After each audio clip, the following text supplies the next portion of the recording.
Este, por ahí uno de ustedes, una de, de sus compañeras, compañero, le hicieron consulta a la profesora Lucrecia sobre los temas que le iban a tomar. Yo los copié acá, ¿no? Le daban algunas conceptos, decía de metales, por ejemplo, le decía método de obtención. Y bueno, solamente decía obtención, ahora yo digo cuáles son las obtenciones que me pueden tomar. Estas son las principales, chicos, ¿no? La obtención de aluminio por el método HAL es importante, la estudiemos bien. Es más, en los exámenes que yo les di, aparecía, el aluminio era como muy importante. El método de obtención de hierro por altos hornos también es importante. O la obtención del carbonato de sodio, la soda solvay, es importante, o por lo menos le daban importancia, y la obtención de sodio metálico a partir de cloruro de sodio fundido, ese método Down. ¿Ah? Este, yo creo que dentro de eso van a ser las preguntitas que nos van a hacer de la obtención de metal, y bueno, también hablaba de lo que era la purificación, ¿sí? Así que bueno, eso es como para que apuntemos bien el tema de metales, ¿sí?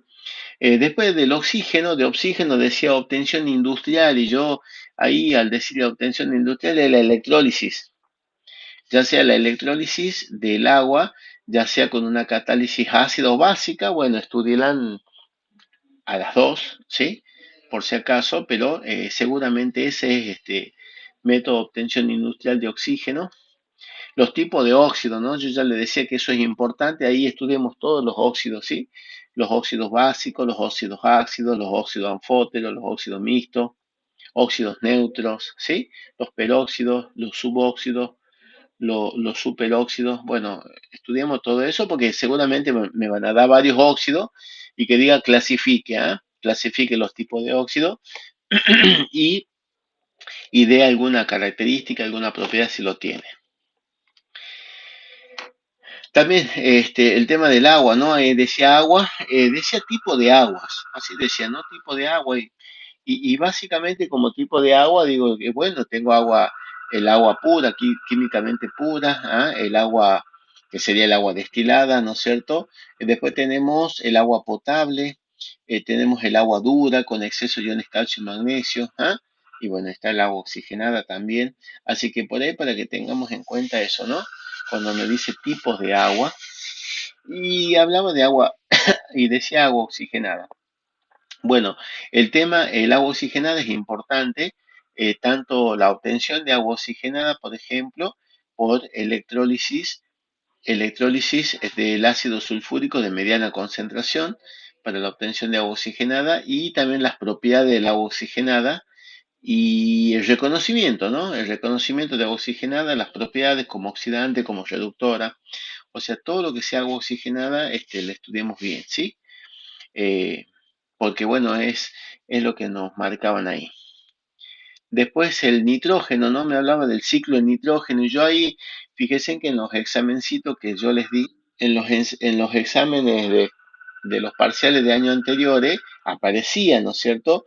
En algunos casos decía ciclo de nitrógeno, que es todo, dentro del ciclo de nitrógeno va la fijación del nitrógeno, ¿no? Pero si me preguntan ciclo de nitrógeno, a la fijación solamente la nombramos, ¿sí? O sea, decimos, qué sé yo, fijación atmosférica, fijación biológica, con un ejemplo nada más en particular. O sea que ciclo de nitrógeno nos decía que sí, que hay que estudiar, capaz que dentro del ciclo de nitrógeno solamente nos pregunte la fijación, propiedades de compuestos del nitrógeno. Y bueno, ¿y cuáles son los compuestos del nitrógeno más importantes? El amoníaco, nitrito y nitrato, esos son los más importantes, ¿no? El amoníaco, por ejemplo, las propiedades del amoníaco. Sí. Cuando me hable, pues, el ciclo del nitrógeno, parte del ciclo del nitrógeno, dentro del ciclo del nitrógeno está la fijación del nitrógeno, ¿ah? Y en ese caso solamente mencionamos cuáles son las fijaciones y con un ejemplo, ¿ah? Fijación atmosférica, y bueno, ahí dar una pequeña reseña, pero muy pequeña, ¿ah? La biológica con la nitrogenasa, bueno, pero solamente una reseña, ¿no? Para explicar el ciclo del nitrógeno. Así sería. Con respecto a los compuestos de nitrógeno, el amoníaco, nitrito y nitrato, o sea, cuando decimos nitrito, el ácido nitroso también. Cuando digo nitrato, el ácido nítrico. ¿Sí? Así que por ahí también eso, ¿no? Otra, ¿cómo diferencia el nitrito del nitrato? También el amoníaco, ¿no? O sea, todas las reacciones del amoníaco, cuando reacciona con metales pesados, ¿no? En los tipos de reacciones que tiene. Así que con sales sales, por ejemplo, mercuriosa, mercúrica, sal cúprica, por ejemplo, ¿ah? O sea que tengamos en cuenta eso. También, ¿no? Reconocimiento del amoníaco con el reactivo de Nessler para saber justamente esa cantidad de amoníaco. O sea, todo eso es importante porque son temas que la profesora no, acá, ¿no? Les puso que les podían tomar. Del fósforo, la obtención del fósforo, método de obtención de fósforo y los alótropos, ¿sí? Así que bueno, eso también, ¿ah? Fósforo entonces importante, obtención del fósforo y los estados alotrópicos, ¿ah? Fósforo blanco, sobre todo fósforo blanco y fósforo rojo y fósforo negro, ¿ah? Que son los principales, bueno, que sepamos bien los tipos de fósforo, las características, más o menos el cuadrito ese comparativo entre ellos.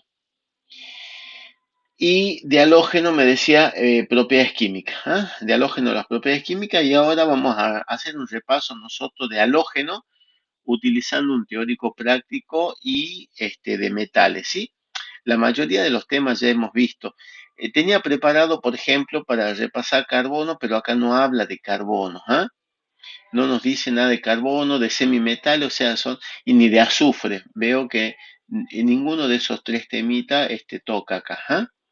Este, bueno, acá yo lo tengo como un tema que sí van a tomar es halógeno, entonces estoy utilizando justamente el teórico práctico de la cartilla para estos temitas, ¿no? Para ver qué tenemos de halógeno, justamente más o menos qué preguntita nos hace, ¿no? Ahí tenemos el punto número uno, dice explique por qué, dice, me dice A, B, C, ¿no?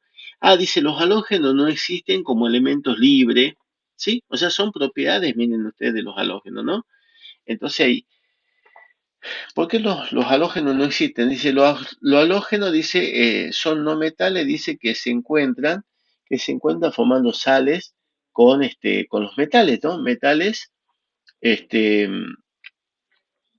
y justamente los cuales son más estables, o sea, tiene que ver con la estabilidad. Al estar combinado con metales, ¿no es cierto? Los halógenos son más estables, ¿ah? Por eso no existen libres, sino que formando compuestos, porque de esa manera son más estables. Ese era el A.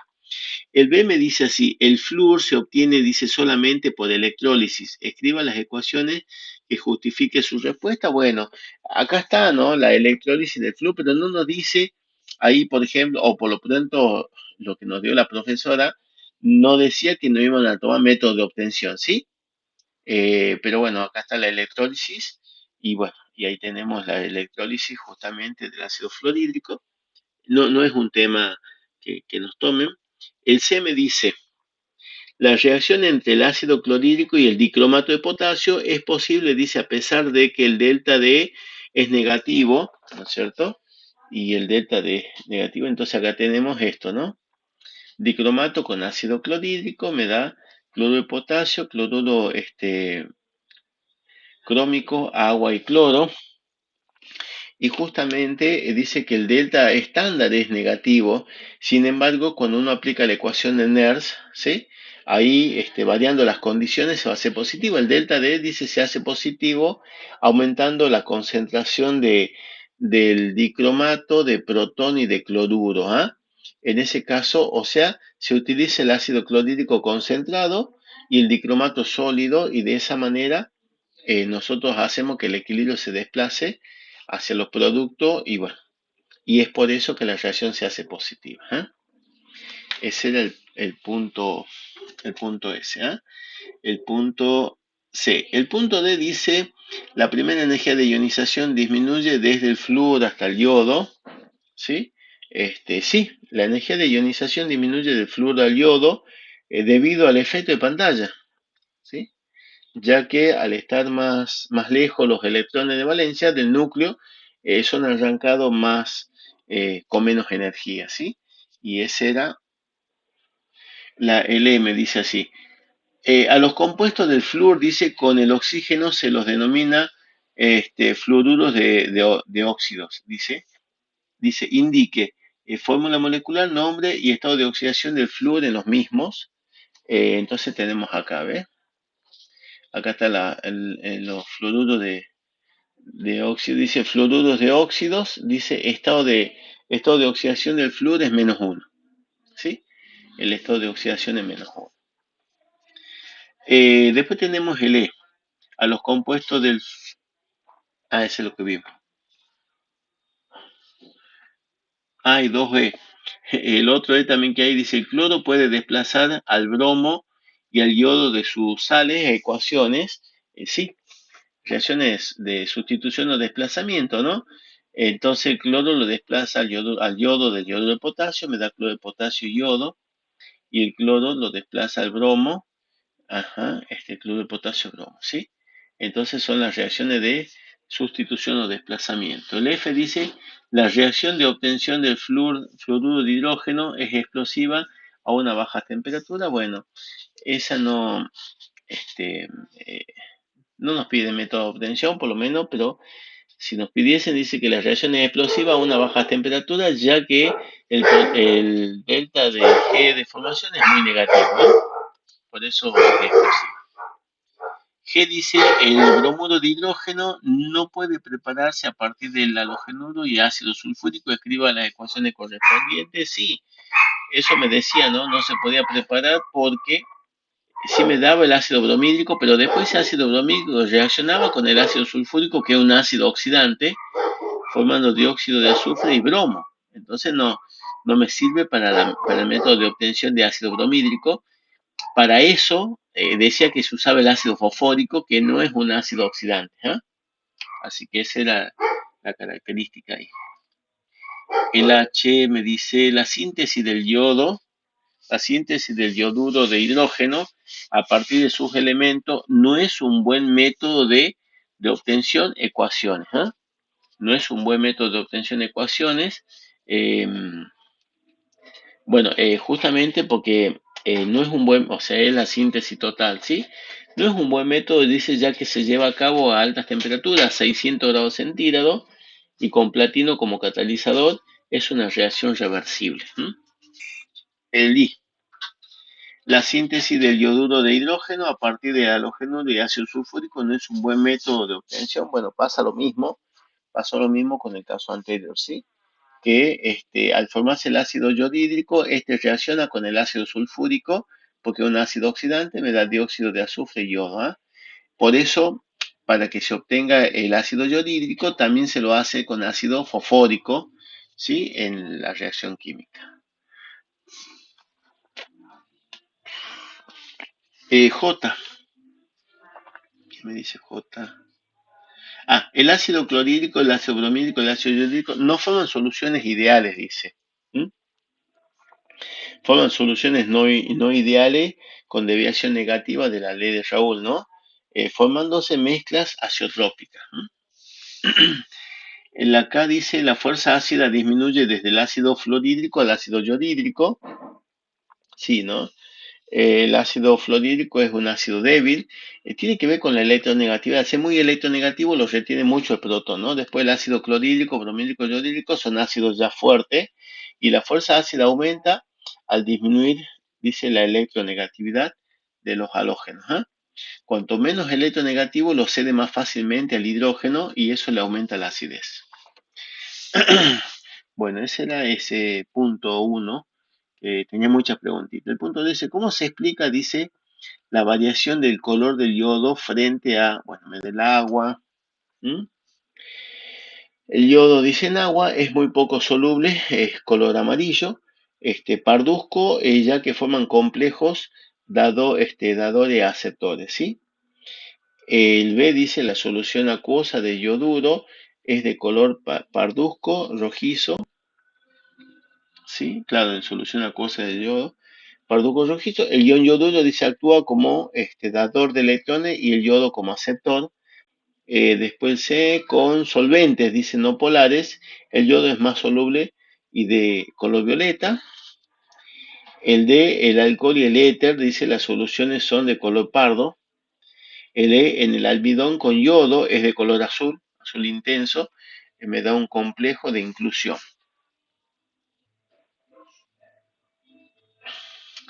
El punto 3 me dice, a partir de la siguiente tabla, las propiedades de los halógenos, explique a qué se debe, dice, las diferencias observadas, ¿no? Bueno, nosotros tenemos acá esta tablita, que ya la hemos visto también en el enlace, ¿sí? Cómo varía, por ejemplo, el estado físico, ¿no? El flúor, gas, el bromo, líquido, cloros,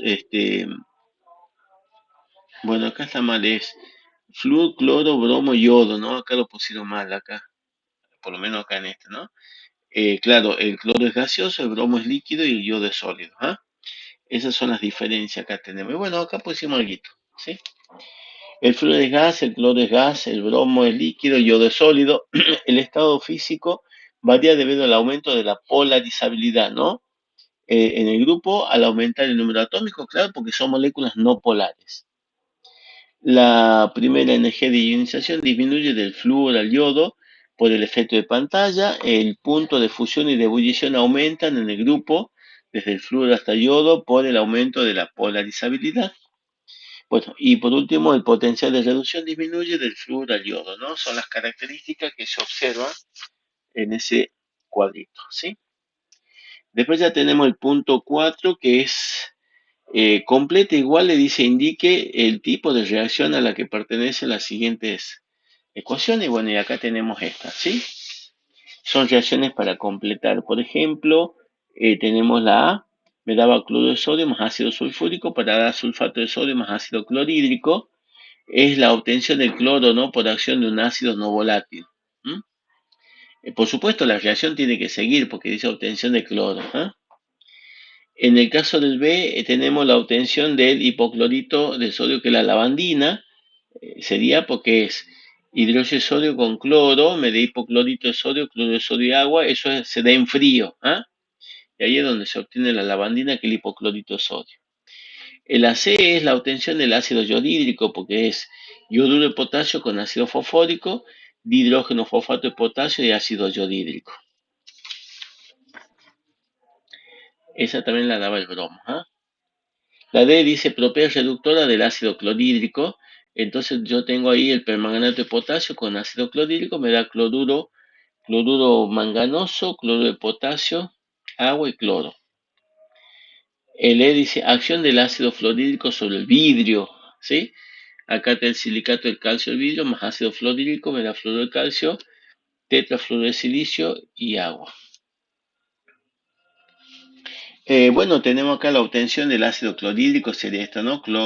Perclorato de potasio con ácido sulfúrico, me da ácido perclórico y el hidrógeno sulfato de potasio. Bueno, y ese era el punto 4. Vamos al punto 5, a ver qué me dice. Está la vuelta.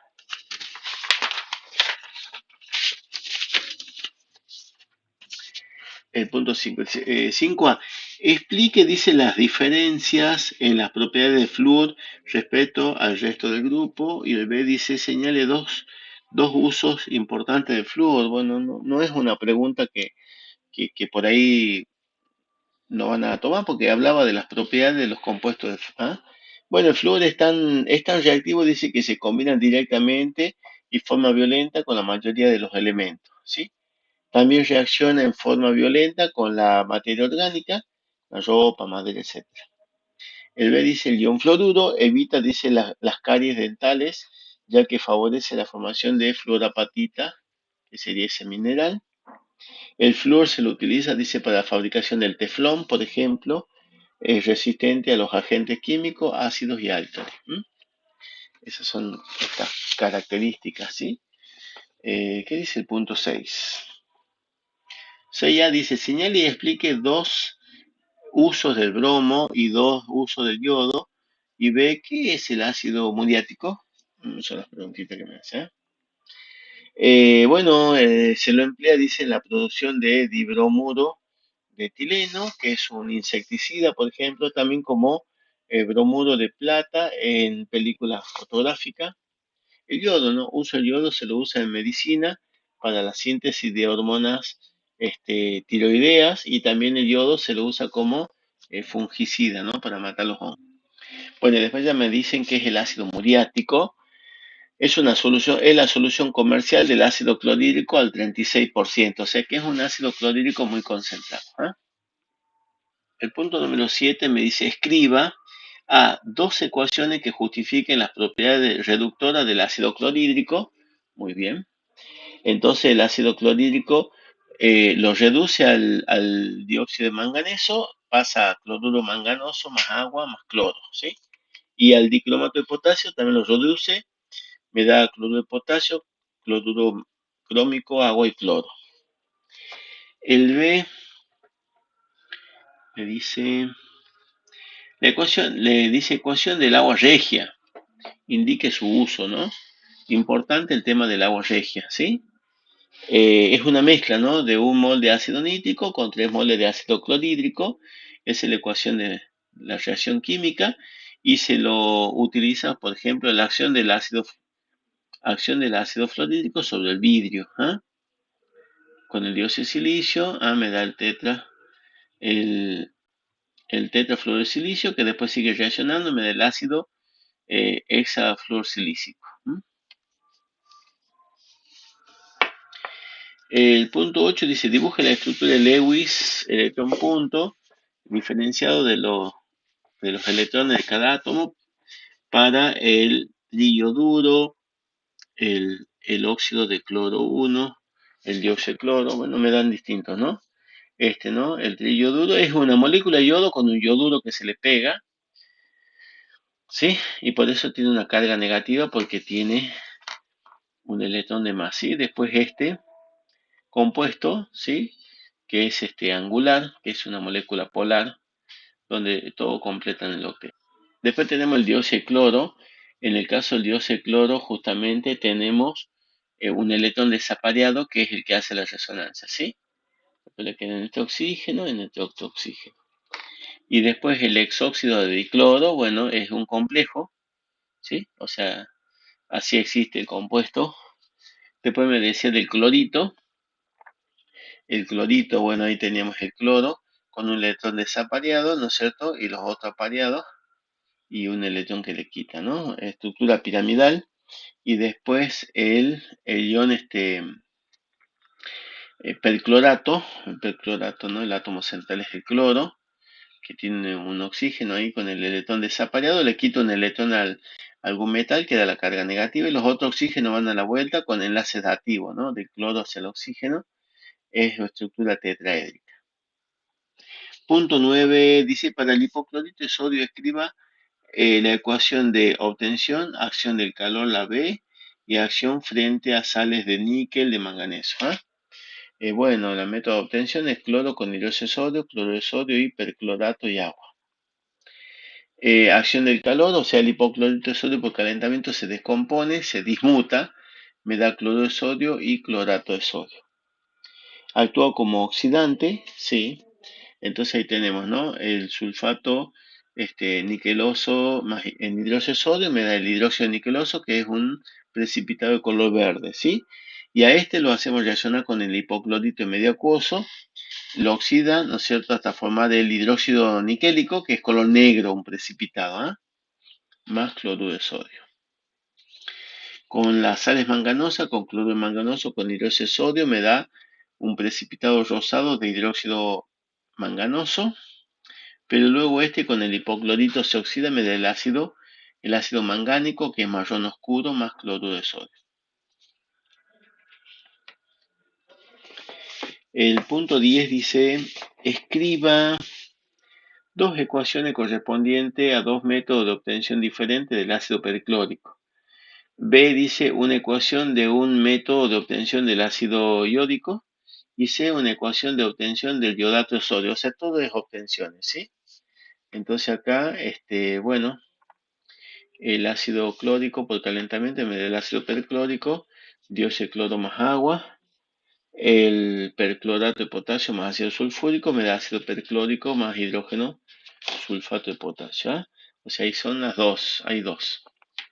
Después el yodo con el ácido nítrico, el yodo se oxida hasta ácido yódico, y y el nitrógeno se reduce hasta óxido nítrico más agua.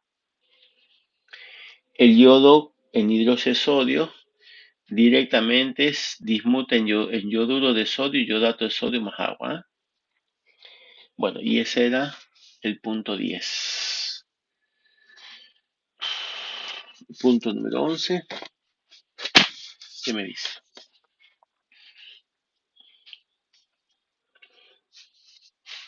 Acá está. Dice, ordene a los oxiácidos del cloro de acuerdo a fuerza ácida creciente, poder oxidante decreciente y estabilidad creciente, ¿no? Bueno, este también es importante para que tengamos en cuenta, ¿no? Fuerza ácida creciente, o sea que a medida que aumenta la cantidad de oxígeno que no forma oxidrilo, aumenta la acidez. Entonces el menos ácido, el ácido hipocloroso, después sigue el ácido cloroso, ya tiene un oxígeno además, el ácido clórico, el ácido perclórico. Poder como oxidante decreciente, bueno, el más oxidante es el ácido hipocloroso, después cloroso, el ácido clórico oxidante, ¿no? Y el ácido perclórico. Estabilidad creciente, bueno, el más menos estable el ácido hipocloroso. Por supuesto, el que tiene mayor poder oxidante es menos estable, ¿no? Porque tiene que ver con eso. Bueno, y así, ¿no? El ácido cloroso, el ácido clórico y el perclórico, que es el más estable de todos. ¿Sí? Tenemos el punto 11. Punto número 12 me dice, complete iguale las siguientes ecuaciones. El ácido sulfídrico con ácido yódico me da azufre, agua y yodo, ¿sí?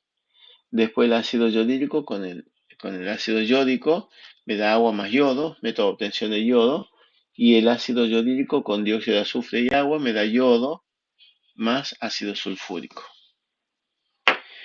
Y bueno, y por último tenemos el punto número 13 que me dice, usando el diagrama de potencial de cloro y bromo, señale, dice la especie que son estables, justifique justamente su respuesta, ¿no?